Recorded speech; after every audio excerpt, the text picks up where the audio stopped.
a little bit more free from past emotions, whether it was 10 years ago or an emotion from yesterday. I believe that our task here is to be as present as possible.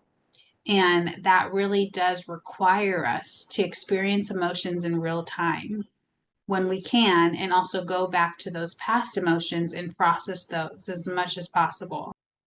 Welcome back to the Power and Purpose podcast. I'm Vanessa Soul, your host. Thank you so much for joining me here today for another Saturday solo episode.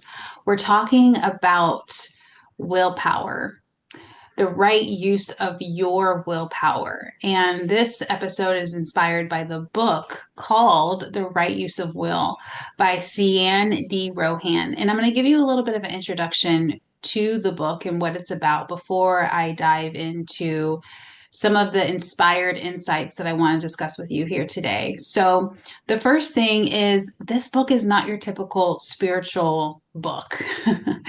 It's a channeled message and it invites deep self reflection and healing. And the author, Cian D. Rohan, channels direct messages from God about the nature of free will, emotional release, and personal empowerment. This is one of the books that when you pick it up, it's hard to put it down. But when you put it down, it's hard to pick it back up. Right? Did you catch that? Because it's like when you're reading it, if this is my experience and a few other people that I've spoken to, it's like you're reading it, you get pulled in and you're like, oh my gosh, where has all this insight been? I've known this to be true in my soul. I've been waiting for it to be reflected back to me and confirmed. And so when you're reading it, you really get pulled into the depths of self empowerment, reflection, and just reconnecting with your own sense of will. However, because this book is so radical, I think it goes against so much of what we're programmed to do and be. And because it's so radical, when you put it down, you might have a hard time picking it back up. Just you might feel a little bit of resistance, like, oh, wait, I'm going to do the laundry instead of reading that book, or I'm going to walk my dog for the fifth time instead of reading that book. But resistance is, it's a messenger. It can tell us that we're uncomfortable, but when you bring awareness around it, there's an invitation there to dive in deeper. This book is powerful, it's radical, it's life-changing, depending on how serious you want to take it. If you really want to not just read it, but if you really want to integrate the messages, and like I said, this goes against a lot of our conditioning and programming. So it might be uncomfortable, but it's worth the discomfort. It's worth it. It's worth it. It's worth it. It's worth it. So if you've already read the book, you know what I'm talking about. And here's your reminder through this episode. Hopefully you'll get some insight that will bring you back to some of the insights in that book and be a refresher for you. And if you haven't tapped into the book, this might inspire you to read it. Another thing I want to mention is, the author channels this message, this content, the context from God. And whether or not you believe in channeled material, hopefully that doesn't stop you from picking up this book and giving it a spin, because the core messages in this book are incredibly powerful, incredibly powerful. And so, yeah, hopefully you can find a way to accept how it's being presented and to dive into some of the deeper stuff. This book really poses two powerful questions that really carry a strong theme of reflection throughout the whole book. The first one is the question, the thought-provoking question throughout this book is, what if suppression is the cause of our suffering, is the cause of our prolonged challenges? What if suppression is the issue? Meaning, what if emotion is not the issue? Emotion is not the problem, right? So that's the question that it poses. And right off the bat, you can see that goes against our programming, because many of us were taught that it was our experience of the emotion, our desire of the emotion, or the emotion that just appeared and that we were feeling that was the thing, that was the sin, or that was the challenge, or that was the struggle. But back to this question, what if it's the suppression of it, right? What if it's the suppression of creativity that is the real issue for a lot of the destruction and ill will, ill intentions of people in our world? What if the suppression of anger is driving people to do worse things? What if the suppression of ambition is driving people to do XYZ, things that keep them in a state of struggle or denial or fear? So it's a really powerful question. Another question that this book poses is, what if true spiritual evolution requires deep emotional integration? And that's powerful because many people, when we do the spiritual awakening 101, right? You know what I'm talking about. Where we're like, I just had a spiritual awakening. Um, Sometimes we're tempted to bypass emotions, and we're tempted to um, pick a higher vibration without processing. Now you could choose a higher vibration, and yes, it all comes down to choice, absolutely. But when you try to go for the higher vibe emotion without processing where you've been or the other emotions that are still in your field, um, there's a disconnect there, because now you're in denial of the anger, of the sadness, whatever it is. And that's really common in the popularity of the spiritual community that's happening, currently at this time. There's a lot of bypassing, um, you know, even when it comes to forgiveness, people are like, oh yeah, yeah, I forgive that person. And forgiveness is so important. But sometimes the missing link is that they deny what emotions or the impact that certain situations had on them. And so it's a balanced experience. But acknowledging your emotions is definitely an important part. And so that goes back to that question, what if spiritual evolution requires deep emotional integration, not just the surface level, not just tapping in and dancing out, not just doing a breath work and being like, oh yeah, I just processed, all 30 years of my depression in one session. You probably had a breakthrough for sure with breath work. Yes, powerful tool. All the tools are powerful. Um, but remember to use them, and then to come back to continue to integrate, and to continue to acknowledge the deep emotional integration that is always unfolding. It's always ready to unfold if we allow it to. The core concepts, there's a few things I'll define, that this book defines pretty well. The book defines spirit as higher awareness, inspiration, divine connection, and it defines the will as emotional body, intuition, and personal sovereignty, right? Willpower, the will. And it explains how an imbalance between the spirit and the will is when the will is denied, leading to suppression, loss of power, loss of perceived loss of sovereignty, or just disconnection with the self.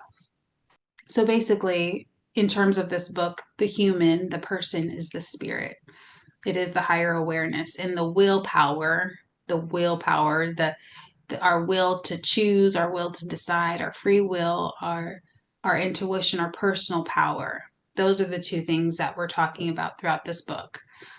And in balance of those two things is where denial and suppression can lead. And then there's undealt with emotions. Emotions aren't processed. They're ignored, they're denied, but they're still there, right? They're still there in the psyche. They could still be there in the body. They could still be there in the heart, mind, and soul.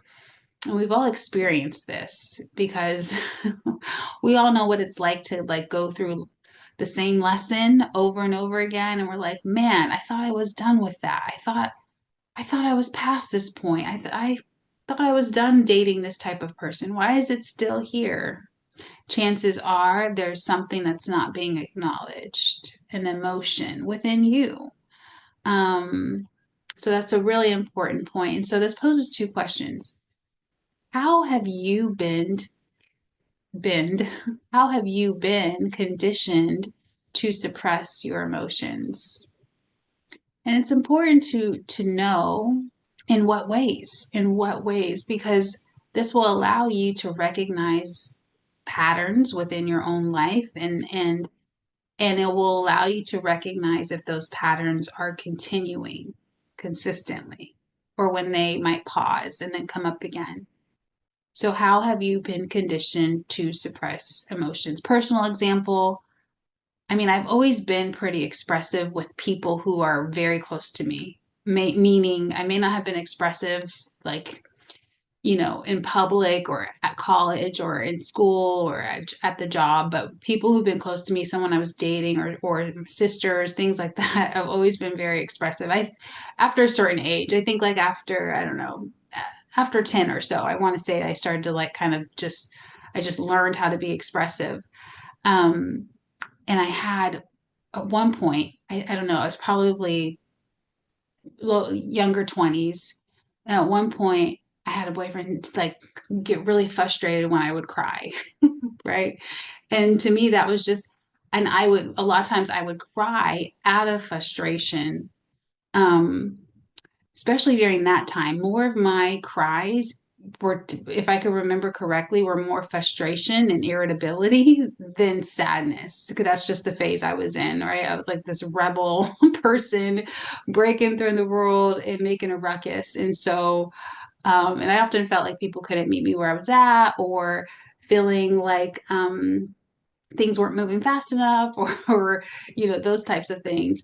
Anyway, back to the story. I remember one of the person that I was dating at the time would just get so uncomfortable when I would cry, and then I had to tell them like even at that young, this is like before I really got into personal development or spiritual work, but I was like, please don't interrupt my process. Like if you can't be here for it, you can leave. But I have to cry. Like I have to get this out. This frustration is like twisting me inside, right? And so um that was an interesting experience, and then that just saying those few words to that person, they still weren't comfortable immediately because we stayed together as a couple, but eventually they kind of learned, they grew through that process. Also, when that person said that to me, it made me realize like that wasn't the first time someone was uncomfortable with my emotions. It's just that was the first time that I actually remember standing up for myself and asking for the space to cry out of frustration, or to express myself emotionally. So it really did. It was a pivotal moment in my journey. At a very young, like I think younger 20s, my awareness was very my self-awareness was very fresh. Another significant insight in the book is about releasing judgment and how that will help release emotional suppression. The book talks about how judgment literally locks emotions in place. Judgment, it locks the emotions in place and prevents that personal evolution. It stops the emotional process. Emotions only take a couple seconds to play out, to unfold. There's 3 steps in the emotional process. But our mind, typically, not always, but typically our mind is the one to bring in those judgments. And that is what slows down that emotional processing. And eventually, depending on how long that lasts, it can lock those emotions in place. And emotions are energy in motion until it gets locked by our thoughts, our mind, our judgments, etc. So this can play out with an example. This can play out with unhealthy coping mechanisms. Sometimes we are judging ourselves so much about a behavior, and then we find that we can't move beyond the behavior. We find that we can't change the behavior. I had a coffee habit that was really extremely unhealthy for me for a long period of time. Got to the point to where it wasn't just about me drinking coffee. It was about me, my body had created almost an allergy to coffee for many various reasons. Um, but it was almost like even though my body had that allergy to it, I was still consuming it Um, but I was also judging myself. And so there was like this vicious cycle. And I felt like it took me forever to be able to permanently shift out of that behavior because that judgment was in place for so long. Eventually it got to the point to where my body was in shambles. I couldn't afford to not, I probably had hit rock bottom with that particular habit. So it really took a lot. It took a toll on me. And I see this happen, with some of my friends and clients. We're so busy judging ourselves for the behavior that it distracts us from the underlying emotions. We don't investigate about the emotions. We don't take time to understand or reflect or journal about what is the root cause here. What is the emotion? What is the emotion trying to tell me? Can I feel this? Can I experience so I get the full experience of the emotion and then I can move on? And so when you recognize that some of those um, healthy coping mechanisms or any other behavior that we're trying to do to navigate an emotion, if you can understand, like kind of have more compassion for yourself, basically. Have more compassion for what you're doing. Now, it doesn't mean excuse the behavior, and it doesn't mean like keep participating in it, but it does mean to have compassion and the awareness of why it might be happening. Even unhealthy habits are trying to solve a problem. But typically, the unhealthy habit is trying to solve the problem in a way that's only a temporary solution, or it's not going to fully offer that long term resolution, that long term peace and harmony. It temporarily probably relieves some pain, or it keeps us busy, or it distracts us, or it might boost our mood for a little bit of time, or it might help us work longer, work harder, like what the coffee was doing for me, what it was helping me with for a period of time until it wasn't anymore. So typically, those unhealthy habits are solving a problem. Um, and so, kind of have compassion for that side of yourself that is attempting. That side of yourself is attempting to solve the issue with that particular habit, but also have the awareness that there's an emotion that really needs to be felt and seen and heard. And when you have that simple awareness, there is an emotion that needs to be seen, heard, and felt. And I'm willing to do it. I'm willing to let that arise. It changes everything. It changes absolutely everything.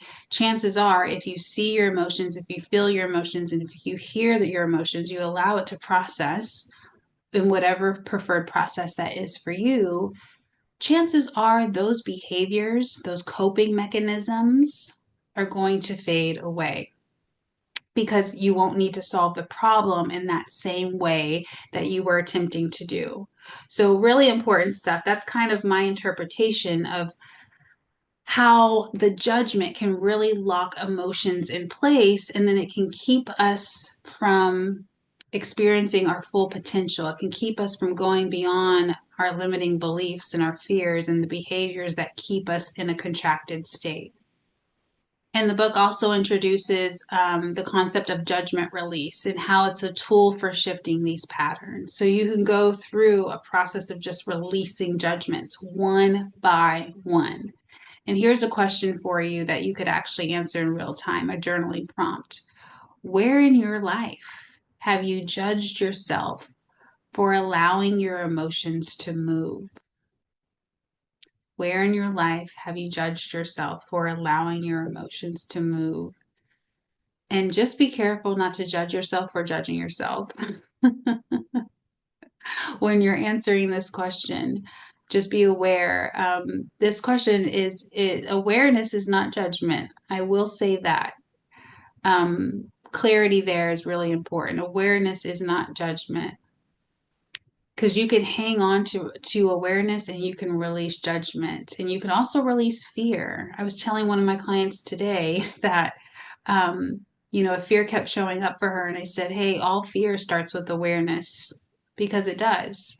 Even our primal fears, when you're um, getting ready to walk across the crosswalk, and a car comes darting out, and maybe you weren't looking, you were looking at your phone instead of looking at the street, it's like because you weren't aware at first, that fear had to kind of shake you into awareness, like, uh-oh, you got to look both ways, right?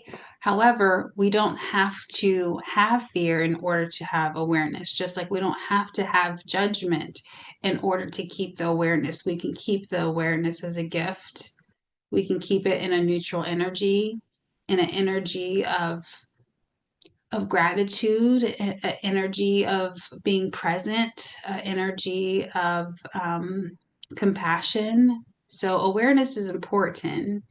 It allows us to have this full experience here, but just be aware that we don't have to have judgment or fear along with the awareness. It comes, sometimes it just naturally happens, but when you have a consistent practice, like the book recommends, a judgment release practice, or when you have a practice that helps you navigate certain fears, then even though those judgment and fear might be naturally arising and you're not resisting those things, you're accepting it when it happens, but you just move through it with grace and ease and consciousness and courage, then the process unfolds and it completes itself. It's amazing stuff. Another significant insight in the book is emotional release and the healing process. And first, it talks about why emotional releasing is so necessary for reclaiming your personal power. And it's so necessary because if you have not processed your emotions, you're not in your authentic self, right? And then you kind of get trapped in these other belief systems or emotions that are not a part of you. For someone, maybe they have not been able, they have suppressed their ambition, for example, um, and they feel like they haven't had the opportunity to explore their ambitions. Well, they're in this other identity now. They're not in their authentic self because they have not been able to feel their ambition and really participate in it and see where it leads them in their life, see where it takes them, see what adventures does their ambition take them on, what type of work or career does their ambition bring them to. So it's almost like they're not able to even use their personal power or experience the most authentic parts of them. And so that's why emotional releasing and emotional processing is all about reclaiming your personal power. There are fears around emotional release. So much fear, so much stress and anxiety around it, and judgment around it as well. I think the most common fear is people feeling like they're going to lose control if they start to experience their emotions, or that they won't be able to stop feeling, or for instance, like grief or anger, like they feel like they will go too deep into it and won't be able to get out of it. Especially with depression, I think that's really common with depression as well. And so there's a lot of fear around losing control or being judged because of it, or your emotions being wrong, right? Now, yes, we need to have discernment and be in the right space and environment, even by yourself, to allow emotions to unfold. You don't want to do this stuff in the middle of a grocery store or in public somewhere, or you want to do it with intention. Absolutely. But when you release like the stigma around emotions, and when you recognize that emotions and energy is everything that this world is made up of, energy plus emotions, that's our whole entire universe. And emotions is a form of energy as well. But when you understand that, we're here to experience emotions. And oftentimes, people will become numb or feel blocked or feel like they can't manifest or feel like they can't really be present in a romantic relationship or present in a friendship if they have so much emotional suppression, because they almost become numb. Again, not feeling like they're in their authentic self and not being able to use their personal power, and then not having the clarity of what their true desires are. I think that's also another consequence of suppressing your emotions. You suppress your emotions your whole life, and then one day you wake up, you have no idea what you want. You have no idea what you really like. And so diving into our emotions and having those emotional releases is so important. Suppressing our emotions has just been the status quo. It's been a program, it's been expected of us, especially, for men more than women. Not to say that women don't get that as well, especially in certain settings, maybe in school, in work, maybe in certain cultures and families and communities and religions. There's been so much expectation and control around emotion. Again, find the right space and environment and maybe even the right guides and people to help you, but understand that, releasing those emotions and processing them is really, it's required. It's required for you to be connected to yourself. Otherwise, you're just going to continue to feel so disconnected because we can't receive the good stuff in life if we're not ready and willing to receive all of it and process all of it. Process the fears, process the anger, process the jealousy, process the guilt. And yes, it's uncomfortable. But if you set yourself up in a space with a guide, with a facilitator at a retreat center, if you get yourself some support, chances are, if you're in the right environment, you can trust that you're being held and supported. And then you just go through your process, and then you just trust. You just trust yourself, right? Emotions have their own process. Again, when they're completed, they're completed. It's the mental part again, and that's the benefit of having that's the benefit of doing emotional releasing with someone, like with a professional, a guide, a healer, maybe a therapist, but that's more talk therapy, and that's more of a mental construct sometimes. Doesn't really, not all therapists, but emotions involves the body too, and so oftentimes talk therapy can miss the embodiment piece. It misses the somatic integration. Um, and also it kind of keeps, sometimes it can keep people in a certain thought form or a certain belief. It'll sometimes an emotion can be made into a belief system. Sometimes don't shoot the messenger. I'm just saying. I did a lot of talk therapy that wasn't successful to know that. All right, so those are some of the common fears around feeling our emotions. And again, there's an awareness there. What is the awareness? Let's extract the awareness from those fears that I just listed. Well, we need to be aware that expressing emotions in a safe place is going to be the best option. Yes, great awareness. Next awareness. We need to express emotions in a way that isn't harmful to other people. Yes, absolutely. Great awareness. You see how some of those fears have a gift of awareness in there, and you can just extract that piece of awareness and release the fear? Because now that you have the awareness on what you need, what type of environment, what type of support, when, where, how to do some of this stuff, you don't need to know everything, but you know enough. Now you're protected and supported through this process. Different forms of emotional release. Sound healing, like literally yelling, yelling, getting the emotions out. I did this, I do it often. Well, not too often, but most recently I just started to do it again. I went out on the beach and sat on this high mountain of rocks, and I just screamed, and it felt great. And then I started laughing. It was beautiful. And no one was harmed in the process, and no one thought I was dying either. No, there was no way someone would have thought I was being harmed or anything like that. The next form of emotional release is movement, body based expression. I was doing this morning. I was dancing. And it wasn't until I was dancing that I realized, wow, I am so excited for today. I don't even know what I was excited about, but it was an emotion I needed to feel. And I didn't know how I was feeling this morning when I first woke up, but luckily I already had music playing, and then I just started to dance, and then I was really feeling all of the feels of excitement, and it was beautiful. And another way to have an emotional release is just by having a safe space.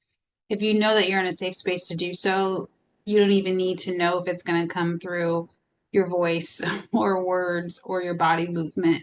you'll just be able to express. Just remember, emotional release is not chaos. It's alignment. It might feel messy. It might feel loud. It might feel uncomfortable. It might feel overwhelming. It might feel painful.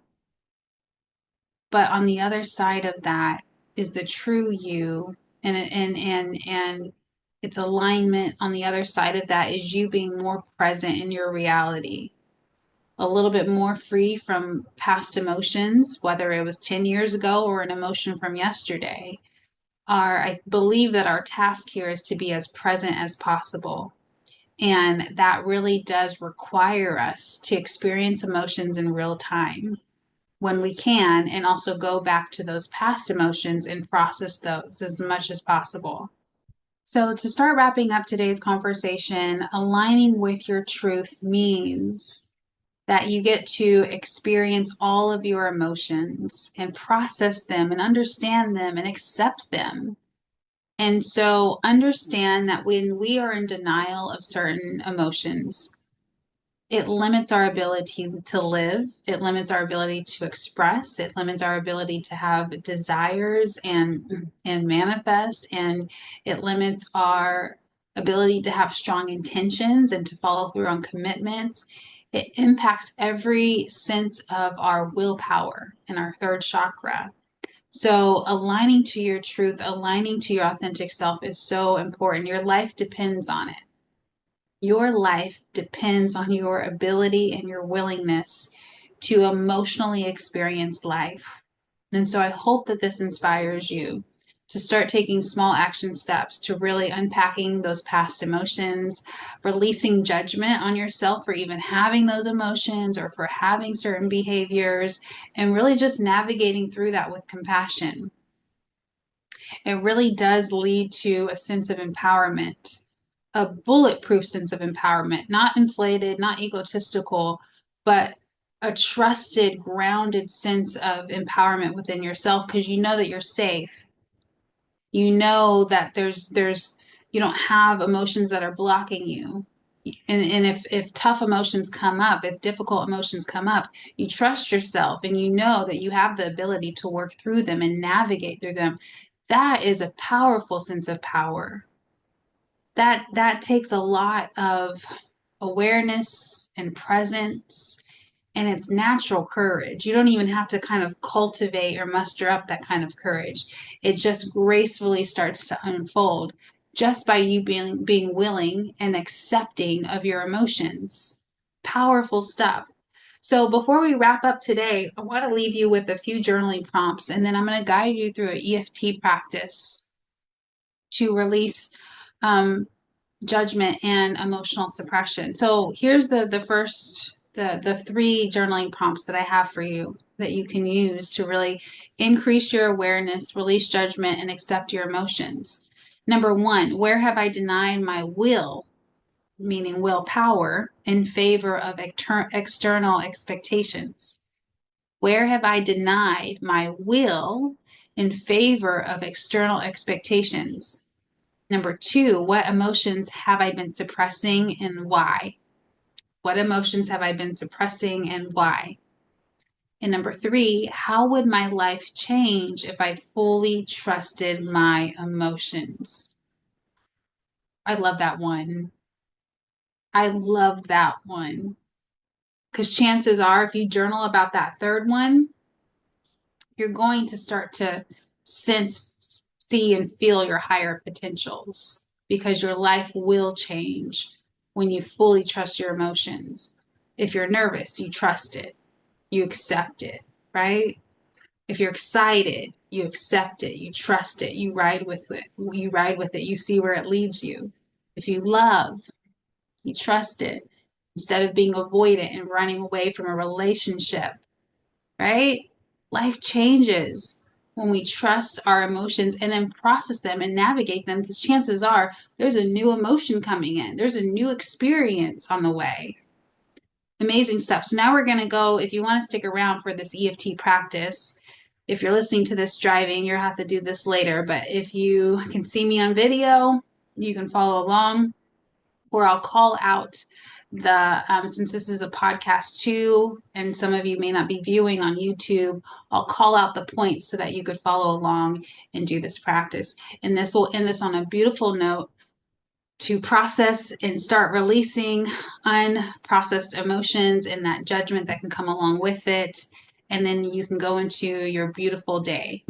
All right, so now let's go into the EFT practice. Just follow along. If you're new to this, that's okay. You just repeat what I do. I leave enough space. You follow my hand movements and then you repeat after me. You could always alter a word if it doesn't completely resonate with you, but for the most part, just try to follow what I say and then we'll end on a strong note. And if you have any body sensations during or after, it's normal. This is a way of processing what's currently happening right now for you. Starting on the karate chop point, just take your right hand or left hand and take your other hand to tap on the side. This is where we're going to start. So now just repeat after me. Even though I have judged myself harshly and I have denied parts of me that needed love, I deeply and completely accept myself. Even though I have held on to rigid beliefs that kept me from fully embracing my will, I now choose to release them with love. Great. Now moving on to the eyebrow point, taking both hands, tapping above your eyebrow. I have judged myself for feeling too much, for wanting too much, for being too much. Side of the eye. I have held on to rules and expectations that were never truly mine. Underneath the eye. My will has been suffocated under the weight of these judgments. Good. Underneath the nose. I release the belief that I must deny myself to be worthy. Good. Chin. I let go of the idea that I have to be anything other than who I am. That one. Collarbone. I invite self-acceptance into every part of me, even the parts that I have rejected. Good. Underneath the arm now. You could just tap like this. I like to do two. I give myself permission to fully be me without shame or restriction. Good. Top of the head. I reclaim my will. I reclaim my freedom. I reclaim my right to exist as I am. Good. Take a deep breath. And just sit in a moment of peace and gratitude and harmony and acceptance and abundance and just breathe. Beautiful. The energy feels amazing. Thank you for listening to this podcast episode. You stayed for the practice, this little EFT practice at the end. Thank you for doing the work with yourself. Namaste. I will see you on the next episode. There will probably be a part 2 to this episode because I want to go through more of the book and more of the powerful insights. All right. Namaste.